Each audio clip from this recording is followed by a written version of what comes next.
கடந்த ஆண்ட ஒப்பிடுகையில் எண்ணிக்கையின் அடிப்படையில் கொலை குற்றங்கள் தமிழ்நாட்டில் குறைஞ்சிருக்கு அப்படின்னு சொல்லி விஷயத்த சொல்லுங்க. ஏங்க இதுக்காக ஒரு அரசாங்கம், அதாவது நிதிநிலை ஒப்பிட்டு பேசினா பொருத்தம்.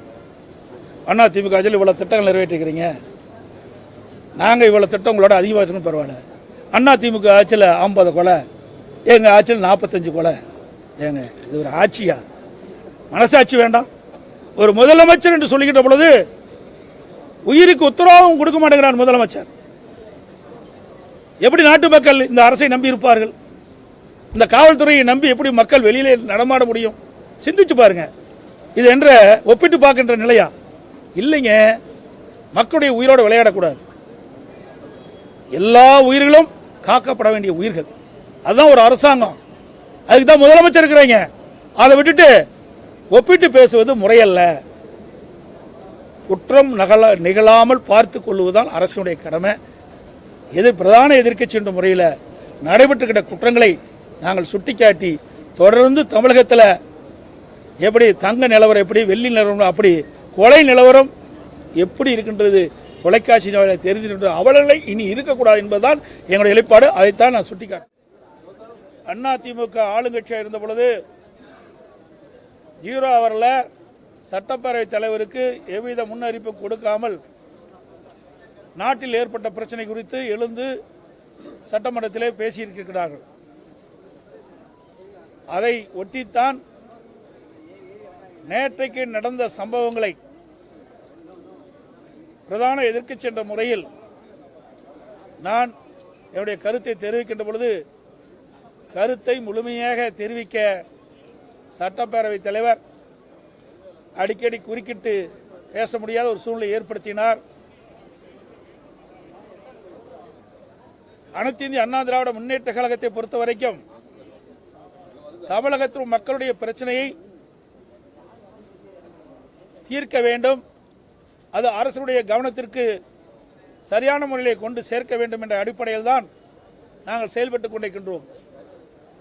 ஆனால் திராவிட முன்னேற்ற கழக அரசு அமைந்த பிறகு 0 அவர்கள் எங்கள் முழுமையாக பேசுவதை வாய்ப்பு கொடுப்பதில்லை. அதை தொடர்ந்து அதை தடுத்துக் கொண்டிருக்கின்றார்கள். அதை கண்டித்தான் இன்றைக்கு வெளியிடப்பு செய்திருக்கின்றோம். அது மட்டுமல்ல, இன்றைக்கு அனைத்து இந்திய அண்ணா திராவிட முன்னேற்ற கழகம் தமிழகத்தில் சட்ட ஒழுங்கு அடியோடு சீர்கட்டு விட்டது. அதற்கு நேற்றைய நடந்த சம்பவங்களை குறிப்பிட்டு அதை திரு ஸ்டாலின் மாடல் அரசாங்கம், ஸ்டாலின் தலைமையில் இருக்கின்ற காவல்துறை செயலற்று இருக்கின்ற அந்த காரணத்தினால்தான் தொடர்ந்து தமிழகத்திலே கொலை சம்பவங்கள் அரங்கேறிக்கின்ற அதை தடுக்க தவறிய திமுக அரசை கண்டித்து இன்றைய தினம் நாங்கள் வெளிநடப்பு செய்திருக்கின்றோம்.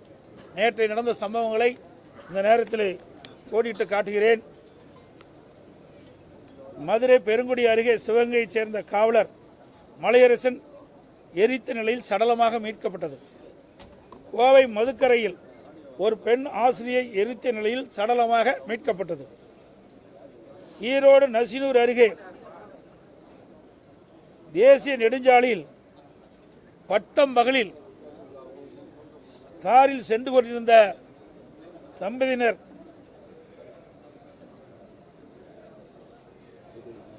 சில பேர் அந்த காரை வழிமறித்து கொடூரமான முறையில் வெட்டப்பட்டார். அந்த வெட்டப்பட்ட காரணத்தினால் அவர் உயிரிழந்தார். அவரை வெட்டப்படுகின்ற பொழுது அவருடைய மனைவி தடுக்க முயன்ற பொழுது அவருக்கும் வெட்டுப்பட்டு காயம் ஏற்பட்டு அவர் மருத்துவமனையில் சேர்க்கப்பட்டிருக்கின்றார்.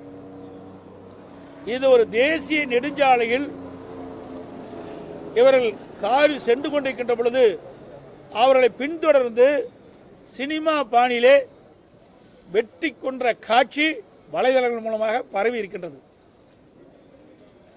சிவகங்கை மாவட்டம் திருப்புவனம் அருகே மடபுரத்தில் கோடாங்கி சந்தானம் என்ற குறிச்சொல்லும் நபர் அறிவாளால் வெட்டி கொள்ளை செய்யப்பட்டிருக்கின்றார். சென்னையில் திராவிட முன்னேற்ற கழக தொழிற்சங்க நிர்வாகி குமார் கடத்தி சென்று வெட்டி கொலை செய்யப்பட்டிருக்கின்றார். இப்படி நாள்தோறும் கொலை சம்பவங்கள் நடந்து ஏறிக்கொண்டிருக்கின்றன. டெய்லி ஸ்டேட்டஸ் ரிப்போர்ட் கொடுப்பது போல டெய்லி மர்டர் ரிப்போர்ட் இந்த ஆட்சியில் பார்க்கப்படுகிறது. இந்த ஆட்சியினுடைய சாதனை இந்த கொலைப்பட்டியில் காண்பதுதான் சாதனையா இருக்குது. சட்டத்தை நிலைநிறுத்த வேண்டிய இடத்தில் இருக்கின்ற முதலமைச்சருடைய கீழ் இருக்கின்ற காவல்துறை கைகட்டி வேடிக்கை பார்க்கின்ற அவலநிலை பார்க்கின்றோம். குற்றச்செயல் ஈடுபடுகின்ற குற்றவாளிகளுக்கு காவல்துறையை கண்டால் அச்சமில்லை. ஒரு காலத்தில் தமிழ்நாடு காவல்துறை ஸ்காட்லாந்து காவல்துறைக்கு இணையாக போற்றப்பட்ட அந்த காவல்துறை இன்றைக்கு செயலற்று இருக்கின்ற சூழ்நிலையை நாம் பார்க்கின்றோம். அதோடு இந்த அரசாங்கம் எப்பொழுது பார்த்தாலும் குற்றம் நடந்தால் கை செய்கிறோம் என்று சொல்லி பொறுப்பை தட்டி கழிப்பது, அதுதான் ஒவ்வொரு முறையும் நாங்கள் கேட்கின்ற கேள்விக்கு பதிலாக இருக்கின்றது. தமிழகத்தில் காவல்துறை ஒன்று இருக்கின்றதா என்ற கேள்வி இப்பொழுது எழுந்திருக்கின்றது. எதற்காக சொல்கின்றேன் சொன்னால், நேற்றைய தினம் திருநெல்வேலியில் ஜாகிர் ஹுசேன் அவர் அதிகாலை தொழுகைக்கு பள்ளிவாசலில் தொழுகை முடித்து சாலையில் வீட்டுக்கு சென்று கொண்டிருந்த பொழுது அவரை வழிமறித்து அவரை படுகொலை செய்யப்பட்டிருக்கின்றார். அவருக்கு எதிரிலிருந்து அச்சுறுத்தல் வந்தவுடனேயே திரு ஜாகிர் ஹுசேன் அவர்கள் ஓய்வு பெற்ற காவல் அதிகாரி அவர்கள், அவர் முறைப்படி திருநெல்வேலி ஆணையாளர்களுக்கும் உதவி ஆணையாளர்களுக்கும் காவல்துறை ஆய்வாளர்களுக்கும் தனக்கு இன்னென்ன நபர்களால் அச்சுறுத்தல் ஏற்படுகின்றது, எனக்கு உயிருக்கு ஆபத்து ஏற்படுகின்றது, ஆக இவர்களெல்லாம் விசாரித்து உரிய நடவடிக்கை எடுத்து என் உயிருக்கு பாதுகாப்பு வழங்க வேண்டும் என்று புகார் மனு கொடுத்திருக்கிறார். ஆனால் சட்டத்தை காக்கக்கூடிய காவல்துறை அவரை அழைத்து கட்ட பஞ்சாயத்து செய்து கொண்டிருக்கிறது. எவ்வளவு பெரிய வேதனை என்பதை எண்ணி பாருங்கள். இதையெல்லாம் தெரிந்து கொண்டு திரு ஜாகிர் ஹுசேன் அவர்கள் ஒரு ஆடியோ வெளியிடுறார்.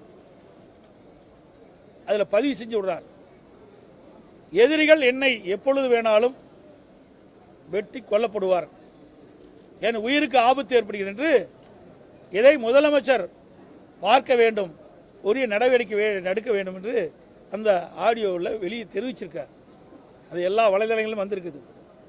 இப்படி பகிரங்கமாக தன் உயிருக்கு ஆபத்து ஏற்படுகின்றது, இவர்களால் என்னுடைய உயிர் போகும் என்று அவர் ஆடியோ மூலமாக தெரிவித்த பிறகும் காவல்துறை மெத்தனமாக இருக்கின்றது.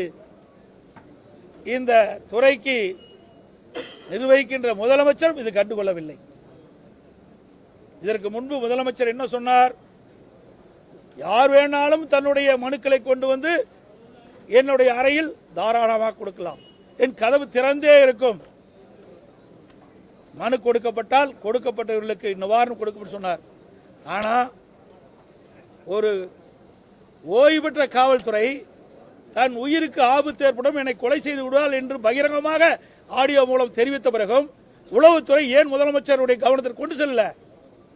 அப்படி கொண்டு சென்றிருந்தால் அவர் உயிர் காப்பாற்றப்பட்டிருக்கும்.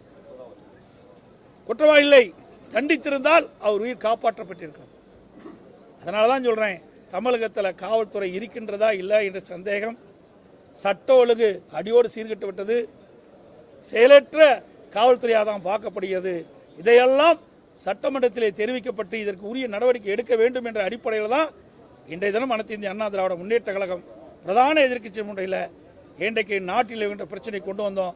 மக்கள் அச்சத்தோடு இருக்கிறாங்க. இன்றைக்கு வீட்டிலிருந்து வெளியேறி மீண்டும் வீட்டுக்கு வந்தால் தான் உயிருக்கு உத்தரவாதம். அப்படிப்பட்ட சூழ்நிலை தமிழகத்திலே நிலவி கொண்டிருக்கின்ற காரணத்தினாலே இதே அரசுடைய கவனத்துக்கு கொண்டு வந்தோம். இதை நான் பேசணுன்னே முதலமைச்சர் எழுந்து பேசுகிறார், உங்களுடைய ஆட்சியில் இந்த இடத்துல இப்படி சம்பவம் ஏற்பட்டுருக்குன்னு. இதுக்காக முதலமைச்சர் இருக்கிறீங்க?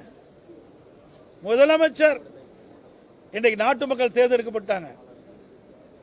நாட்டில் பிரச்சனை ஏற்பட்டால் அந்த பிரச்சனையை தீர்க்கக்கூடிய நிலையில் இருக்கின்ற முதலமைச்சர் அந்த முதலமைச்சர் தான் பிரதான எதிர்க்கட்சி தலைவர் என்ற முறையில் அவருடைய கவனத்தை கொண்டு வரோம். ஆனால் இதை திசை திருப்பி ஏதோ பேசி திசை திருப்புகின்ற ஒரு சூழலை உருவாக்குறார் சட்டமன்றத்தில். உங்களுடைய ஆட்சியில் அப்படி நடக்கலையா, இப்படி நடக்கலையான்னு. அதெல்லாம் நடந்து முடிந்த சம்பவங்கள்.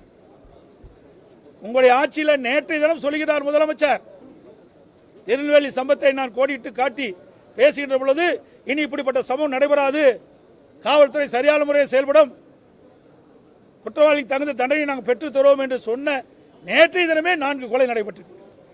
அப்படி என்றால் இந்த ஆட்சி எந்த அளவுக்கு மோசமாக நடைபெற்றுக் கொண்டிருப்பதை நாம் எண்ணி பார்க்க வேண்டும். அதையெல்லாம் ஓடிட்டு காட்டி தான் இன்னைக்கு வெளியெடுப்பு செஞ்சிருக்கோம். இந்த கவனஈர்ப்பு தீர்மானத்தில் முதலமைச்சர் பதிலளிக்கும் போது ஜீரோ அவர் கவன ஈர்ப்பு கிடையாது. ஜீரோ முதலமைச்சர் பதிலளிக்கும் போது கடந்த ஆண்டு ஒப்பிடுகையில எண்ணிக்கையின் அடிப்படையில் கொலை குற்றங்கள் தமிழ்நாட்டில் குறைஞ்சிருக்கு அப்படின்னு சொல்லி ஒரு விஷயத்தை சொல்லுங்க. ஏங்க இதுக்காக ஒரு அரசாங்கம், அதாவது நிதிநிலை ஒப்பிட்டு பேசினா பொருத்தம். அண்ணா திமுக ஆட்சியில் இவ்வளோ திட்டங்கள் நிறைவேற்றிக்கிறீங்க, நாங்கள் இவ்வளோ திட்டம் உங்களோட அதிகமாக இருக்கணும் பரவாயில்ல. அண்ணா திமுக ஆட்சியில் 50 கொலை, எங்கள் ஆட்சியில் 45 கொலை. ஏங்க இது ஒரு ஆட்சியா? மனசாட்சி வேண்டாம்?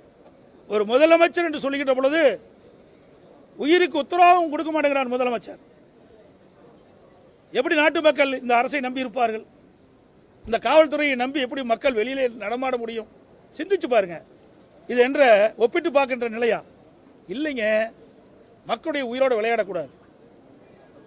எல்லா உயிர்களும் காக்கப்பட வேண்டிய உயிர்கள். அதுதான் ஒரு அரசாங்கம். அதுக்கு தான் முதலமைச்சர் இருக்கிறாங்க. அதை விட்டுட்டு ஒப்பிட்டு பேசுவது முறையல்ல. குற்றம் நிகழாமல் பார்த்து கொள்வதுதான் அரசுடைய கடமை. பிரதான எதிர்க்கட்சி என்ற முறையில் நடைபெற்றுக்கிட்ட குற்றங்களை நாங்கள் சுட்டிக்காட்டி தொடர்ந்து தமிழகத்தில் எப்படி தங்க நிலவரம், எப்படி வெள்ளி நிலவரம், அப்படி கொலை நிலவரம் எப்படி இருக்கின்றது தொலைக்காட்சி தெரிந்து அவர்களை இனி இருக்கக்கூடாது என்பதுதான் எங்களுடைய நிலைப்பாடு. அதைத்தான் நான் சுட்டிக்காட்டேன்.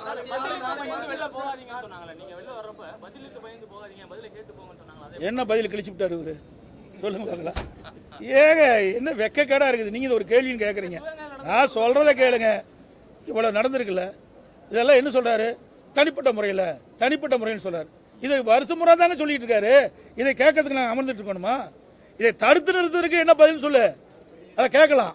அதை விட்டுட்டு எப்பொழுது பார்த்தாலும் நாங்கள் குற்றவாளிகளை கைது செய்கிறோம், இது எல்லா ஆட்சியிலும் தான் செய்கிறாங்க. இதுக்கு என்ன போய் நீங்கள் முதலமைச்சர் இருக்க வேண்டியது? இதை எப்படி தடுக்கப்படுவது அதுதான் முக்கியம். அந்த கேள்விக்கு ஏதாவது பதில் சொல்றாரா? இல்லையே. நாங்கள் பயந்துக்கிட்டுலாம் வரலைங்க.